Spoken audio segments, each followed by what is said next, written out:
வணக்கம். இலங்கையின் முதற்தர செய்தி வழங்குடன் நியூஸ் ஃபர்ஸ்டின் இரவு 8 மணி பிரதான செய்திகளோடு இணைந்துள்ளீர்கள். உங்களோடு இணைந்து கொள்வோர் தில்ஷான் தாலிப், ரஞ்சினி ராஜரட்னம், ராஜ்கிருஷ்ணா. விரிவான செய்திகளுக்கு செல்லும் முன்னர் தலைப்புச் செய்திகள். இரட்டை கொலை தொடர்பில் பிள்ளையானின் செயலாளர் கைது. கடவுச்சீட்டு மோசடி தொடர்பில் கைது செய்யப்பட்ட விமால் வீரவங்ச பிணையில் விடுதலை. அடுத்த ஆண்டின் செலவினங்களை ஈடு செய்ய 1000 பில்லியனுக்கும் அதிகமான தொகையை கடனாக பெற்றுக்கொள்ள அரசாங்கம் பாராளுமன்றத்தில் அனுமதி கோரியுள்ளது. ஒரே நேரத்தில் நாட்டின் 10 இடங்களில் மும்மொழிகளிலும் சிறுவர்களை பாதுகாப்பதற்கான சத்திய பிரமாணம். விசேட செயற்திட்டங்களுக்கான அமைச்சரவை அமைச்சராக கலாநிதி சரத் அமுருகம இன்று சத்திய பிரமாணம் செய்து கொண்டார். ஜனாதிபதி அலுவலகத்தில் இடம்பெற்ற இந்த நிகழ்வில் விசேட செயற்திட்டங்களுக்கான அமைச்சரவை அமைச்சராக கலாநிதி சரத் அமுருகம ஜனாதிபதி முன்னிலையில் சத்திய பிரமாணம் செய்து கொண்டார்.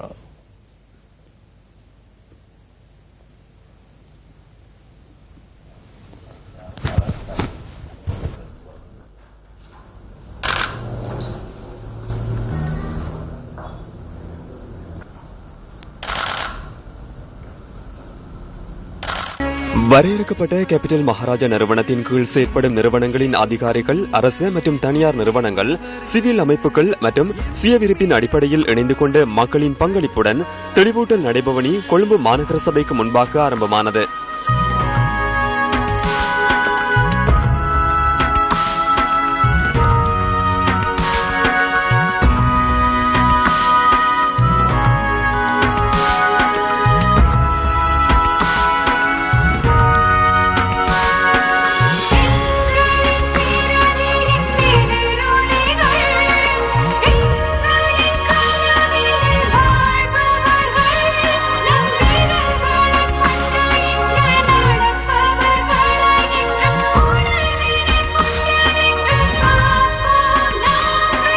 மக்களை தெளிவுபடுத்திய வண்ணம் வந்தடைந்த நடைபவனி MTV NBC தலைமையக வளாகத்தை அடைந்தது. சர்வமத பிரார்த்தனைகளுடன் பிரதான வைபவம் ஆரம்பமானது. பாதகம் செய்பவரை கண்டால் பயங்கொள்ளலாகாது பாப்பா, மோதி மிதித்து விடு பாப்பா, அவர் முகத்தில் உமிழ்ந்து விடு பாப்பா. வீங்கிய விரல்களும் வலிக்கும் நுரையீரலும் கூணிய முதுகுகளும் கொண்ட சிறார்கள், பிள்ளைகள் நமது நாட்டினுடைய நாடிய எதிர்காலம். පස්වැනිදා කිලිනොච්චියෙන් සහ ගාල්ලෙන් ආරම්භ කරපු මේ දැවැන්ත ක්‍රියාන්විතයට 5ஆம் தேதி கிளிநொச்சி மற்றும் காலியில் ஆரம்பிக்கப்பட்ட இந்த பாரிய திட்டத்தில் மக்கள் ஒன்றிணைந்தது எந்தவித பலனையும் எதிர்பார்த்து அல்ல. ஒரு செய்தியை நாட்டுக்கு வழங்கவே மக்கள் எம்முடன் ஒன்றிணைந்தனர். எமது பிள்ளைகளை நாம் பாதுகாப்போம் என்ற செய்தியே அது. ஆகவே நாங்கள் இன்று ஒரு விடயத்தை வலியுறுத்த விரும்புகின்றோம். இன்றைய நாள் மிகவும் முக்கியமான ஒரு நாள் என்பதால் இலங்கையர்கள் அனைவரும் ஒன்றிணைந்து சிறுவர்களை வதைக்க வேண்டாம் என்ற செய்தியை முழு உலகத்திற்கும் எடுத்துக் கூறுகின்றமையினால் இன்றைய தினம் சிறுவர் துஷ்பிரயோகங்களுக்கு எதிரான தேசிய தினமாக பிரகடன படுத்தப்பட வேண்டும் என நாங்கள் முன்மொழிகின்றோம். இந்த பயணத்தை நாங்கள் நிறுத்த மாட்டோம், நிறுத்தவும் முடியாது.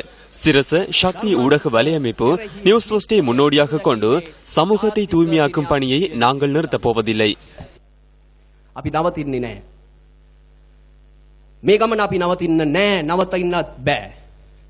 සිරස ශක්ති මාධ්‍ය ජාලය නිවුස් ෆර්ස්ට් පෙරටු කොටගෙන අපි සමාජයේ ශෝධන ක්‍රියාවලියේ නිරත වෙන එක අපි නවත්තන්නේ නැහැ. If we want our children to be happy and healthy, we have to make the choices. எங்களது பிள்ளைகளை சந்தோஷப்படுத்துவதற்கு நாம் அர்ப்பணிப்பு செய்ய வேண்டும். பிள்ளை முதல் அடியை எடுத்து வைக்கும் பொழுது அவருடன் யாரேனும் இருப்பார்களாயின் அது அந்த பிள்ளைக்கு எளிதாக இருக்கும். ஏனென்றால் தம்முடன் ஒருவர் இருக்கின்றார் என்ற எண்ணம் அவர்களுக்கு தோன்றுகின்றது. இலங்கையின் முன்னணி தொலைக்காட்சி சேவையான நாங்கள் இந்த மாற்றத்தை உருவாக்க உங்களிடம் ஒன்றிணைந்தமையை இட்டு மகிழ்ச்சி அடைகின்றோம். ஷாக்கி, சிரசு மற்றும் நியூஸ் போஸ்ட் முன்னெடுத்த இந்த திட்டத்திற்கு ஒத்துழைப்பு நல்கிய சட்டம் ஒழுங்கு மற்றும் சிறைச்சாலைகள் மறுசீரமைப்பு அமைச்சு உள்ளிட்ட அரசு நிறுவனங்களின் உயரதிகாரிகளும் இந்த நிகழ்வில் உரையாற்றினர். இதனை ஒரு புண்ணிய காரியமாகவே நான் கருதுகின்றேன். எம்மை அறியாமையிலிருந்து நல்வழிப்படுத்தும் சிறந்ததொரு சந்தர்ப்பமாகும். நாம் வெளிப்படைந்தால் நமது பிள்ளைகள் பாதுகாக்கப்படுவார்கள். எமது எதிர்கால சந்ததியான பிள்ளைகளை பாதுகாக்க தவறினால் மக்களற்ற பிரபஞ்சத்திற்கு உரிமை கோரவே நேரிடும். ඔබ දන්නවා ජාතිකයේ தேசத்தின் பொறுப்பாக சமூக கட்டமைப்பாக அதேபோன்று காலத்தின் தேவையை அடையாளம் கண்டு சிரச ஊடக வலையமைப்பு முன்னெடுக்கும் இந்த பாரிய சமூக விழிப்புணர்வு செயற்றிட்டத்தை நாட்டின் பிரஜை என்ற ரீதியிலும் அதேபோன்று எமது நிறுவனம் என்ற ரீதியிலும் நாம் இதனை அதி உன்னத செயற்பாடாக கௌரவிக்கின்றோம். අපගේ ආයතන විදිහටත් අපි විශිෂ්ට ලෙස අගය කිරීමක් කරනවා. சிறுவர்களின் மகிழ்ச்சிக்கான சத்திய பிரமாணமும் முற்பகல் 10:10 அளவில் பூணப்பட்டது. தேசத்தின் நிகழ்கால எதிர்கால பாதுகாப்பே எனது தெளிவான பிரார்த்தனையாகும். பிள்ளைகளின் மகிழ்ச்சிக்காக விழிப்புணர்வு திட்டத்தின் சத்திய பிரமாணம் செய்யும் நிகழ்வு வவுனியாவிலும் நடைபெற்றது. மங்கள வாத்தியங்கள் முழங்க சத்திய பிரமாண பேழை வவுனியா மாவட்ட செயலகத்திற்கு எடுத்து வரப்பட்டது. வவுனியா மாவட்ட மேலதிக அரசாங்க அதிபர் எஸ் மோகநாதன் தலைமையில் இடம்பெற்ற இந்த நிகழ்வில் பெருந்திரளான மக்கள் கலந்து கொண்டிருந்தனர்.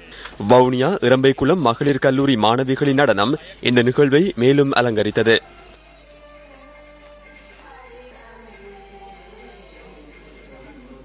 யாழ் மாவட்டத்திற்கான சத்திய பிரமாண நிகழ்வு மாவட்ட அரசாங்க அதிபர் நாகலிங்கம் வேதநாயகன் தலைமையில் இன்று நடைபெற்றது. யாழ் புனித பொஸ்கோ வித்தியாலய மாணவர்களின் மேலைத்தேய வாத்திய அணிவகுப்புடன் சத்திய பிரமாண பேழை எடுத்து வரப்பட்டு யாழ் மாவட்ட அரசாங்க அதிபரிடம் கையளிக்கப்பட்டது.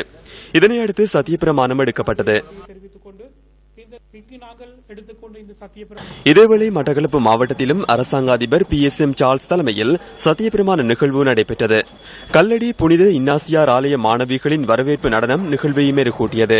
சுவாமி விபுலானந்தா அழகிய கற்கைகள் நிர்வாகத்தின் கிழக்கு பல்கலைக்கழக மாணவர்களின் மேலைத்தேய வாத்திய குழுவினர் சத்திய பிரமாண நிகழ்விற்கு வலு சேர்த்தனர். கண்டி மாவட்டத்திற்கான சத்திய பிரமாண பேழை பாரம்பரிய நடன நிகழ்வுகளுடன் எடுத்து வரப்பட்டது. மாத்தறை மாவட்ட செயலகத்திலும் சத்திய பிரமாண நிகழ்வு நடைபெற்றது. அனுராதபுரம் மாவட்ட செயலகத்திலும் சத்திய பிரமாண நிகழ்வு நடைபெற்றது. பிள்ளைகளின் பாதுகாப்பை கருத்தில் கொண்டு கேகாலை மாவட்ட செயலகத்திலும் சத்திய பிரமாணம் எடுக்கப்பட்டது. காலி பதில் மாவட்ட செயலாளர் தலைமையில் அந்த மாவட்டத்திற்கான சத்திய பிரமாண நிகழ்வு நடைபெற்றது.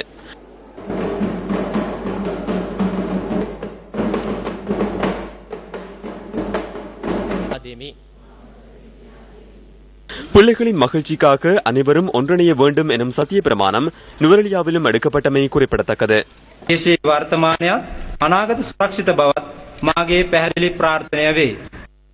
பிள்ளைகளின் மகிழ்ச்சிக்காக முன்னெடுக்கப்பட்ட இந்த திட்டத்தை பாடசாலை மட்டத்தில் விஸ்தரிப்பதற்கும் நியூஸ் ஃபர்ஸ்ட் மற்றும் சக்தி சிரச நிறுவனங்கள் சங்கற்பம் பூண்டுள்ளன. පෞගිය 5 වෙනිදා අපි මේ කටයුතු ආරම්භ කරද්දී கடந்த 5ஆம் தேதி ஆரம்பிக்கப்பட்ட இந்த திட்டத்துடன் பலர் இணைந்து கொண்டனர். அவர்களை இந்த சந்தர்ப்பத்தில் ஞாபகப்படுத்துவது சிறந்ததாகும். விசேடமாக வரையறுக்கப்பட்ட கேபிட்டல் மகாராஜா நிறுவனத்தின் தலைவர் ஆர் ராஜமகேந்திரன் அவர்களை நாம் இங்கு குறிப்பிட்டே ஆக வேண்டும். இந்த திட்டம் ஆரம்பிக்கப்பட்ட நாள் முதல் இறுதி வரையில் அவர் நம்முடன் இருந்தார், இப்போதும் இருக்கின்றார். நியூஸ் ஃபர்ஸ்ட், சிரசு, சக்தி நிறுவனங்கள் எந்தவொரு சந்தர்ப்பத்திலும் இவ்வாறான கைங்கரியங்களை நிறுத்தப் போவதில்லை. அர்ப்பணிப்புடன் இவற்றை நாம் தொடர்ந்து முன்னெடுத்து செல்வோம். ඉරහඳ යට බොහෝ දුරක් යන්නට හඬනා කිරි දරුවා රටක් රජ කරන තැන ඔසවා ආරක්ෂා කළ යුතුය සදා. தமிழ் கைதிகள் தொடர்பில் பாராளுமன்றத்தில் இன்றும் நேற்றும் கருத்துக்கள் தெரிவிக்கப்பட்டன. சிறைகளில் இருக்கின்ற அந்த இளைஞர்களை பொறுத்தமட்டில் அவர்கள் எல்லாம் ஒரு அரசியல் காரணத்துக்காகத்தான் உள்ளுக்குள்ளே இருக்கின்றார்கள். அவர்களுடைய குடும்பங்கள் படுகின்ற கஷ்டங்கள் மிக மிக கஷ்டப்பட்ட இப்படியான கஷ்டப்பட்டவர்கள் 2 வருடம் மாத்திரம் மறியலிலே இருக்க வேண்டியவர்கள். உண்மையிலே வழக்கு நடந்திருந்தால் 18 வருடம் 20 வருடங்கள் அங்கே இருக்கின்றார்கள். மிகப்பெரிய அளவிலே போராட்டத்திலே ஈடுபட்டவர்கள் அவர்கள் எல்லாம் வெளியிலே இருக்கின்றார்கள். அவர்களுக்கு உதவியவர்கள், அவர்களுக்கு தேநீர் போட்டு கொடுத்தவர்கள் இன்னும் மறியலே இருக்கின்றார்கள்.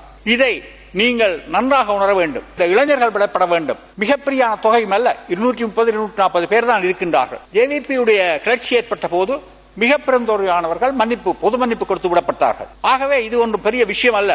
அரசியல் ரீதியாக நடைபெற்ற விஷயத்துக்கு அரசியல் ரீதியான ஒரு முடிவாக மன்னிப்பு கொடுக்க வேண்டும். இச்சபையின் கௌரவ உறுப்பினர்கள் சிலர் அரசியல் கைதிகள் விடுவிக்கப்படுவது படையினருக்கும் சிங்கள மக்களுக்கும் பெரும் ஆபத்து என பிரசாரம் செய்து வருகின்றனர்.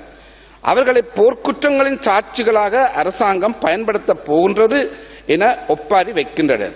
உண்மைக்கு புறம்பான கருத்துக்களை வெளியிட்டு நல்ல விடயங்களை தடுக்க வேண்டாம் என அந்த உறுப்பினர்களை கேட்டுக்கொள்கிறேன். இக்கைதிகள் பெரும்பாலானோர் போர்க்குற்றங்கள் இடம்பெற்றதாக கூறப்படும் காலத்தில் சிறையில் தடுத்து வைக்கப்பட்டிருந்தனர்.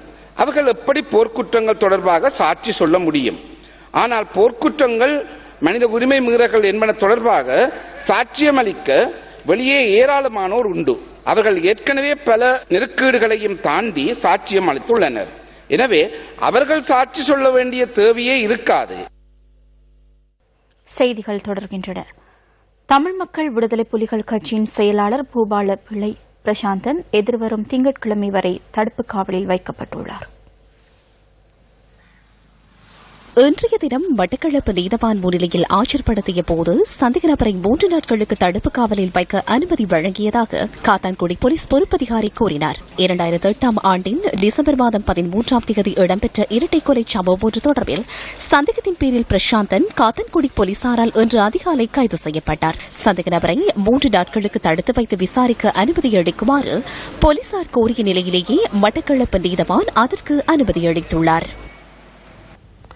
குற்றப்புலனாய்வு திணைக்களத்தினரால் கைது செய்யப்பட்ட தேசிய சுதந்திர முன்னணியின் தலைவரும் பாராளுமன்ற உறுப்பினருமான விமல் வீரவன்ச இன்று பிணையில் விடுவிக்கப்பட்டுள்ளார். நீர்கொழும்பு நீதவான் முன்னிலையில் ஆஜர்படுத்தியதன் பின்னரே இவருக்கு பிணை வழங்கப்பட்டுள்ளது. இது தொடர்பான விரிவான செய்திகளை எமது 10:45 பிரதான செய்திகளில் எதிர்பாருங்கள். நாட்டின் பெரும்பாலான பகுதிகளில் விடுக்கப்பட்டிருந்த மண்சரிவு அபாய எச்சரிக்கை காரணமாக தொடர்ந்தும் பலர் இடம்பெயர்ந்துள்ளனர். எனினும் இடம்பெயர்ந்தவர்களுக்கான உரிய வசதிகள் எதுவும் செய்து கொடுக்கப்படவில்லை என பாதிக்கப்பட்ட மக்கள் குறிப்பிடுகின்றனர். தெனியாய அக்குரச பிரதான வீதி தாளிறங்கியுள்ளது. தொடர்ந்து பெய்து வரும் கடும் மழையை அடுத்து வீதி தாளிறங்கியுள்ளதாக தெரிவிக்கப்படுகின்றது. இந்த வீதியுடனான போக்குவரத்திற்கு இடையூறு ஏற்பட்டுள்ளதாக எமது பிராந்திய செய்தியாளர் குறிப்பிட்டார். இதேவேளை கேகாலை கலிகம்புவ பிரதேச செயலகத்திற்குட்பட்ட நவாரந்திர தோட்டத்தில் மண்சரிவு அபாய எச்சரிக்கை விடுக்கப்பட்டுள்ளது. கேகாலை அனர்த்த முகாமைத்துவ நிலையத்தின் அறிவுறுத்தலுக்கு அமைய கலிகம்புவ பிரதேச சபையினால் நவாரந்திர தோட்ட மக்களுக்கு கடிதம் ஒன்றும் அனுப்பி வைக்கப்பட்டுள்ளது. இருப்பினும் தங்குவதற்கு தற்காலிக இடம் ஒன்று இன்மையால் வீடுகளில் இருந்து வெளியேறாமல் இருப்பதாக நவாரந்திர தோட்ட மக்கள் குறிப்பிடுகின்றனர். மண்சரிவு அபாய நிலையத்திலிருந்து இந்த காயத்தை கொடுத்தாங்க, நீங்க இருக்க வேணாம், உங்களுக்கு எப்போ மூடுமோ தெரியாது, அதனால நீங்கள் இருக்க வேணாம்னு சொல்லிட்டேன். அப்போ நான் கேட்டேன், நாங்கள் எங்கே போயிட்டு இருக்கேன்ட்டு. அப்போ சொன்னாங்க, நாங்கள் உங்களுக்கு வீடு கட்டி தரோம் அப்படின்னு சொல்லிட்டு போனாங்க. அதுக்கு பிற்பாடு யாரும் ஒன்றும் செஞ்சு கொடுக்க வரல. பாருங்க, இந்த பெரிய மலை ஒன்று பாருங்க, பெரிய காடு வண்டி கிடக்கு, ஒருத்தரும் வர மாட்டாங்க, பார்க்க மாட்டாங்க. ஆனாலும் மந்திரிமாருங்க சொன்னால் அவங்களும் செஞ்சு தரேன்னு சொல்லி எல்லாம் எடுத்துகிட்டு போயிட்டு வீடு கட்டி தரேன்னு சொல்லி சொன்னாங்க. அதுக்கு பிற்பாடு யாரும் வரல.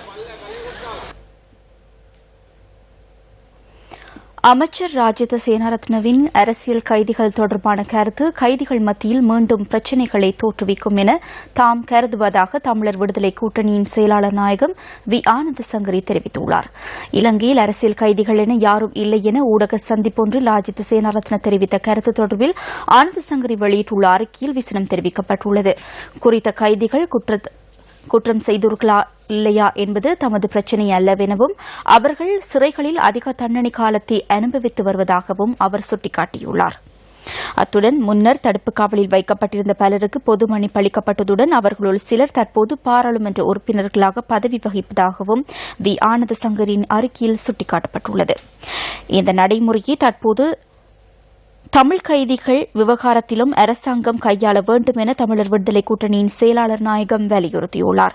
பல்வேறு சிரமங்களுக்கு மத்தியில் ஸ்தாபிக்கப்பட்ட நல்லாட்சி அரசாங்கம் தமிழ் கைதிகளின் விடுதலையினை உரிய வகையில் கையாள விடுத்து அரசாங்கத்துக்கே பாரிய சங்கடத்தை ஏற்படுத்தும் என ஆனந்த சங்கரி தமது அறிக்கையில் சுட்டிக்காட்டியுள்ளார். எனவே நல்லாட்சி அரசாங்கம் தமிழ் கைதிகளிற்கு பொது மன்னிப்பு விடுதலை செய்ய வேண்டும் என வி ஆனந்த சங்கரி தமது அறிக்கையினூடாக கோரிக்கை விடுத்துள்ளார். ஹேட்டன் டிகோயா ஃபோர்டைஸ் கோணகளி தோட்ட மக்கள் இன்று ஆர்ப்பாட்டம் ஒன்றை முன்னெடுத்திருந்தனர். ஹட்டன் டிகோயா ஃபோர்டைஸ் கோணகலை தோட்டத்தில் உள்ள ஆற்றை அகலப்படுத்துமாறு வலியுறுத்தி இந்த ஆர்ப்பாட்டம் முன்னெடுக்கப்பட்டுள்ளது. கோணகலை தோட்ட வழிப்பிள்ளையார் சந்தியில் இருந்து ஆரம்பமான ஆர்ப்பாட்டம் வடல்களை சந்தி வரை சென்றது. தமது குடியிருப்புகளுக்கு அருகாமையில் உள்ள ஆற்றில் மழைக்காலங்களில் அடிக்கடி வெள்ளம் ஏற்பட்டு குடியிருப்புகளுக்குள் வெள்ள நீர் புகுவதாகவும் ஆர்ப்பாட்டத்தில் ஈடுபட்டவர்கள் தெரிவித்துள்ளனர். எங்களது நிலைமை என்ன? ஒவ்வொரு முறையும் அரசியல்வாதிகளும் அதிகாரிகளும் வருகிறார்கள், சாப்பாடு தருகிறார்கள். 3 நேரமும் 3 நாளைக்கு பாடசாலையில் இருக்கின்றோம். மீண்டும் அதே நிலைமை தான் எங்களுக்கு முடிவு இல்லையா? இதற்கு எங்களுக்கு ஒரு நிரந்தர நிவாரணம் வேண்டும், வெள்ளத்தில் இருந்து பாதுகாப்பு வேண்டும், ஆற்றை அகலப்படுத்த வேண்டும், எங்களுக்கு வீடு வேண்டும், நிலம் வேண்டும், எங்களுக்கு உரிமைகளுக்கும் உடைமைக்கும் உயிருக்கும் உத்தரவாதம் வேண்டும். தமது பிரச்சினை குறித்து மலேக அரசியல்வாதிகளிடம் பலமுறை அறிவித்தும் எவ்வித நடவடிக்கையும் எடுக்கப்படவில்லை என ஆர்ப்பாட்டத்தில் ஈடுபட்டவர்கள் குற்றம் சாட்டியுள்ளனர். நாங்கள் மிகவும் பாதிக்கப்பட்டிருக்கிறோம். வெள்ளப்பெருக்கினால் ஒவ்வொரு முறையும் அரசியல்வாதிகள் வந்து பார்த்துவிட்டு செல்கிறார்கள், ஒன்றுமே நடைபெறுவதில்லை. ஆகவே இன்று இந்த போராட்டத்தை தொடங்கியுள்ளோம். தயவு செய்து எங்களுக்கு இந்த ஆற்றை அகலப்படுத்தி தரவும், மேலும் எங்களுடைய இந்த பாதை போக்குவரத்து மிகவும் கஷ்டமான நிலைமையில் இருக்கிறது. இது பிரதான பாதை. இங்கு பாடசாலை சிறார்கள் மிகவும் கஷ்டத்துக்குள்ளாகிறார்கள். எனவே எங்களுக்கு உடனடியாக இந்த பாதையும் செப்பனிட்டு தரும்படி மலையக அரசியல்வாதிகளிடம் கேட்டுக்கொள்கிறோம். பின்னர் போலீசாரின் தலையீட்டை அடுத்து ஆர்ப்பாட்டக்காரர்கள் கலைந்து சென்றதாக எமது பிராந்திய செய்தியாளர் தெரிவித்தார். சந்தேகத்தின் பேரில் கைது செய்யப்பட்ட பல தமிழ் கைதிகள் விசாரணைகளின்றி பல வருடங்களாக சிறையில் வாடுவதாக உறவினர்கள் தெரிவிக்கின்றனர். குடும்ப தலைவர்கள் கைது செய்யப்பட்ட குடும்பங்கள் எதிர்நோக்கும் துயரங்களோ எண்ணில் அடங்காதவை. இந்த மனமும் பாதிக்கப்பட்டு இற்ற வரைக்கும் இந்த மனம் பாதிக்கப்பட்டுத்தான் இந்த ஒரு சம்பளத்துக்கு இந்த குழந்தைகள் 2ஐயும் நான் வளர்க்க முடியாமல் மிகவும் துன்பப்பட்டு கொண்டிருக்கிறேன். அந்த வேளையிலேயும் இந்த கணவரை 1 வருஷமும் 1 மாதமும் இற்ற வர முடிந்து விட்டது. உறவுகளை பிரிவது உளரீதியில் தாக்கத்தை ஏற்படுத்தி பொருளாதார சுமை அதிகரிக்கும் என்பதையே இந்த அழுகுரல் உணர்த்துகிறது. வார்த்தைகளால் வசப்படாத எத்தனையோ உணர்வுகளை இந்த முகம் வெளிப்படுத்துகிறது. சந்தேகத்தின் பேரில் கணவன் கைது செய்யப்பட்டதை அடுத்து தனது 2 பிள்ளைகளையும் கண்ணும் கருத்துமாக இந்த தாய் வளர்த்து வருகிறார். எனினும் புலதீசன் ஜெயலலிதா எனும் இந்த தாய் நாளாந்தம் எதிர்நோக்கி வரும் பொருளாதார சுமைகளோ ஏராளம். குடும்பத்தின் பொருளாதார சுமை காரணமாக மத்திய கிழக்கு நாட்டிற்கு பணிக்கு செல்லும் நோக்கில் புறப்பட்ட போதே தனது கணவனும் கைது செய்யப்பட்டதாக இவர் கூறுகிறார். நாங்கள் இப்படி அவரை வேலை வாய்ப்பு தேடித்தான் ஒரு 2 வருஷமாவது உழைச்சு பிள்ளையிடம் வளர்ந்து வர நேரத்தில் ஒரு சம்பளத்தின் மேலே நாங்கள் வேலை செய்ய காணாது அந்த நிபந்தனைக்கு அமைவாக அவர் வெளிநாடு போகிற வேலையில இப்படி குடிபட்டுட்டார். அந்த வேதனையும் கணவன் வரும் நாளை எதிர்பார்த்து பிள்ளைகளுடன் காத்திருக்கும் இந்த தாயின் எதிர்பார்ப்பு எப்போது ஈடேறும்? வாழைச்சேனை காகிதாளி ஊழியர்களுக்கான 2015ஆம் ஆண்டிற்கான நிலுவைச் சம்பளம் இன்று வழங்கப்பட்டுள்ளது. தமது நிலுவைச் சம்பளத்தை வழங்குமாறு கோரி வாழைச்சேனை காகிதாளி ஊழியர்கள் பல்வேறு சந்தர்ப்பங்களிலும் ஆர்ப்பாட்டங்களில் ஈடுபட்டிருந்தமை குறிப்பிடத்தக்கது. கடந்த செப்டம்பர் மாதம் 18ஆம் தேதி முதல் தொடர்ந்து 19 நாட்களாக சம்பள நிலுவையை கோரி வாழைச்சேனை கடதாசி ஆலை ஊழியர்கள் ஆர்ப்பாட்டம் ஒன்றை முன்னெடுத்தனர். இந்த ஆர்ப்பாட்டத்தை தொடர்ந்து கடந்த மாதம் கைத்தொழில் மற்றும் வணிக அமைச்சின் மேலதிக செயலாளர் ஊழியர்கள் மற்றும் முகாமையுடன் கலந்துரையாடி நிலுவை சம்பளத்தை விரைவில் பெற்றுத் தருவதாக வாக்குறுதி அளித்திருந்தார். அதன் பிரகாரம் 2015ஆம் ஆண்டுக்கான நிலுவைச் சம்பளம் வாழைச்சேனை காகித ஆலை முகாமையினரால் இன்று வழங்கப்பட்டது. 8ஆம் மாத சம்பளமும் 9ஆம் மாத சம்பளமும் எங்களுக்கு முழுமையாக கிடைக்கப்பட்டுள்ளது. இப்பிரச்சனையை வெளி உலகுக்கு கொண்டு வந்த சக்தி ஊடகத்துக்கும் நாங்கள் மனமார்ந்த நன்றியை தெரிவித்துக் கொள்கிறோம். எமது பிரச்சனையை வெளியிடங்களுக்கு அதிகாரிகளுக்கும் இந்த அரசியல்வாதிகளுக்கும் இட்டு சென்று எமக்கு இப்படியான ஒரு நல்ல முடிவினை பெற்று தந்தமைக்கு எமது சக்தி ஊடகத்துக்கு ஆலையின் அனைத்து ஊழியர்கள் சார்பாக எமது மனமார்ந்த நன்றியினை தெரிவித்துக் கொள்கின்றோம். எனினும் 2014ஆம் ஆண்டின் மார்ச் மற்றும் ஏப்ரல் மாதங்களுக்கான நிலுவைச் சம்பளமும் விரைவில் வழங்கப்பட வேண்டும் என காகித ஆலை ஊழியர்கள் சுட்டிக்காட்டுகின்றனர். தொடர்ந்து போராடி கொண்டிருக்கின்ற சிஆர்எஸ் அல்லது பிஆர்எஸ் அந்த இதையும் எங்களுக்கு கட்டாயம் தந்து இந்த தொழிலாளர்களின் நலனுக்காக ஒத்துழைக்குமாறு கேட்டு கொள்வதோடு இந்த பிரச்சனையை ஊடகங்கள் மூலம் சக்தி ஊடகம் மூலமாக வெளி உலகுக்கும் அரசியல்வாதிகளுக்கும் மற்றும் ஏனையோர்களுக்கும் அறிமுகப்படுத்தி தெரிவித்தமைக்காக எங்களது அனைத்து தொழிற்சங்கங்களாகவும் தொழிலாளர் ஊடாகவும் மனமார்ந்த நன்றியை தெரிவித்துக் கொள்கின்றோம். நிலுவைச் சம்பளத்தை வழங்குமாறு கோரி வாழைச்சேரி காகித ஆலை ஊழியர்கள் கடந்த காலங்களில் பல்வேறு ஆர்ப்பாட்டங்களை மேற்கொண்டிருந்தனர். நியூஸ் ஃபர்ஸ்ட் சக்தி செய்திகளில் இந்த ஆர்ப்பாட்டங்கள் தொடர்பில் அதிகாரிகளின் கவனத்துக்கு நாம் தொடர்ச்சியாக கொண்டு வந்திருந்தமை குறிப்பிடத்தக்கதாகும். விளையாட்டுச் செய்தி. எம்மிடமிருந்து கிராமத்திற்கு, கிராமத்திலிருந்து நாட்டுக்கு எனும் தொனிப்பொருளாக கொண்ட கிராமத்துக்கு விளையாட்டு செயற்திட்டத்தின் 31வது அங்கம் ஜாயல கிரைஸ்ட் சர்ச் பாடசாலையில் வெற்றிகரமாக இன்று நடைபெற்றது. ஸ்போர்ட்ஸ் ஃபர்ஸ்ட் நடத்தும் இந்த செயற்திட்டத்தில் இம்முறை 5 பாடசாலைகளைச் சேர்ந்து சுமார் 500 வீர வீராங்கனைகள் வரை பங்கு பற்றினர். கிரிக்கெட், மெய்வாலுனர், கரப்பந்தாட்டம், கால்பந்தாட்டம், வலைப்பந்தாட்டம், பேட்மிண்டன், மல்யுத்தம் ஆகிய விளையாட்டுகள் உள்ளடங்கிய இந்த செயற்திட்டம் முன்னாள் டெஸ்ட் அணி தலைவரும் அமைச்சருமான அர்ஜுன ரணதுங்க தலைமையில் இடம்பெற்றது. மகாராஜா நிறுவன தலைவரான ராஜமகேந்திரன் அவர்களுடன் இது குறித்து நான் பேசிய போது அதற்கு பூரண ஒத்துழைப்பு வழங்குவதாக அவர் என்னிடம் கூறியது எனக்கு ஞாபகம் இருக்கிறது. நாம் கிரிக்கெட் விளையாட்டில் ஆரம்பித்தோம். ஏனைய விளையாட்டு வீர வீராங்கனைகளும் கிராமங்களில் இருக்கிறார்கள். அவர்களுக்கும் வாய்ப்பளிக்கப்பட வேண்டும் என்பது எமக்கு தெளிவானது.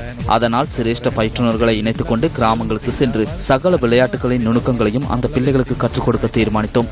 இது ஒரு முக்கியத்துவம் வாய்ந்த நோக்கமாகும். பிள்ளைகள் இன்று பெற்றுக்கொள்ளும் அறிவு வாழ்நாள் பூராகவும் அவர்கள் பின்பற்றக்கூடிய ஒன்றாகவே இந்த செயற்திட்டத்தை நாம் முன்னெடுத்துள்ளோம். அந்த தகவலோடு நியூஸ் 15 பிரதான செய்திகள் நிறைவடைந்தன. வணக்கம்.